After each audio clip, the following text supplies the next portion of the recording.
ano ang kanyang birthday wish. And later on, we're going to ask Ma'am and Sir to give their birthday message and birthday wish for Kuya Enzo. And message para sa lahat ng bisita na dumating to celebrate Kuya Enzo's 5th birthday.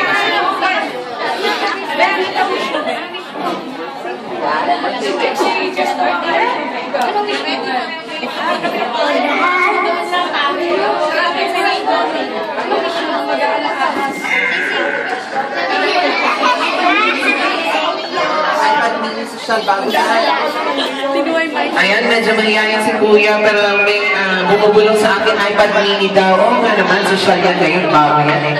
So now let's ask Ma'am and Sir to give their birthday wish and birthday message to Kuya Enzo. And message para sa lahat ng bisita na nag-celebrate sa birthday party kay Enzo.